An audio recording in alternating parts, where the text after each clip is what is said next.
Setelah patah hati, satu rahasiaku yang mungkin saja kamu tidak pernah tahu, atau kamu memang tidak pernah peduli akan semua itu.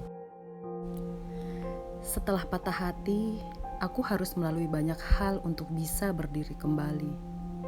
Aku harus melalui fase-fase sulit ketika kenangan terasa begitu sakit. Semua hal yang kutemui selalu saja mengingatkanku padamu.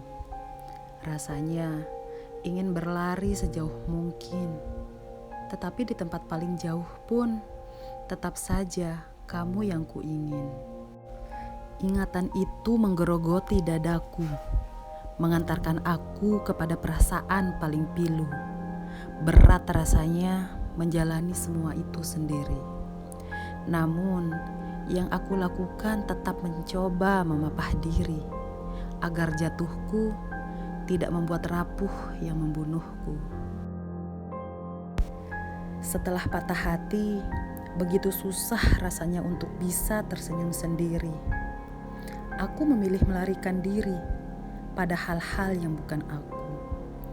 Aku menangis sejadi-jadinya, berharap dengan menangis perasaan luka itu lega. Namun, yang terasa tetap saja sakitnya. Aku mencari kontak-kontak orang yang bisa kuajak bicara di ponselku. Jahat memang, menjadikan orang lain sebagai pelampiasan sedihku. Namun, hanya itu yang bisa kulakukan saat itu. Aku tidak tahu harus bagaimana lagi melenyapkanmu dalam pikiranku. Menangis sejadi-jadinya belum mampu memulihkan hatiku.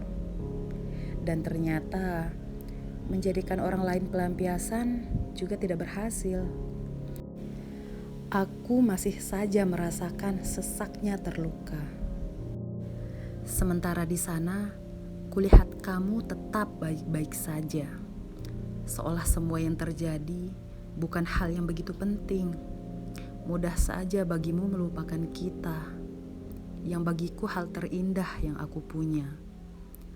Kamu bermain-main dengan hidupmu yang baru, menatapku sejenak, lalu pergi lagi tanpa perasaan bersalah. Kamu tidak mau tahu apa aku masih kuat saat hatiku kamu buat terlalu patah.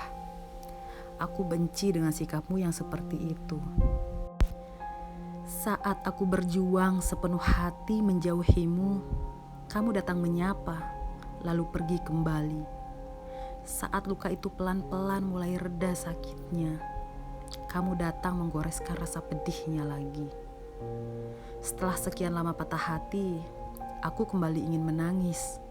Kali ini bukan lagi menangisi kepergianmu. Aku hanya ingin melihat diriku dalam kesedihan. Betapa menyedihkannya aku dulu saat mempertahankan seseorang yang tidak mau diharapkan. Betapa menyedihkannya diriku dulu saat aku ingin membuatmu tetap cintai aku, sementara kamu tetap mencintai orang yang bukan aku. Aku ingin menangis sejadi-jadinya hari ini, lalu menyadari setelah patah hati yang terlalu parah itu, aku masih bisa hidup kembali. Aku masih bisa berjalan kembali. Setidaknya setelah menangis sejadi-jadinya, aku paham satu hal penting. Kamu bukan lagi orang yang bisa menjadi penyebab tangisku. Kini aku menangis untuk menenangkan diriku yang pernah sebodoh itu. Oleh Boy Chandra.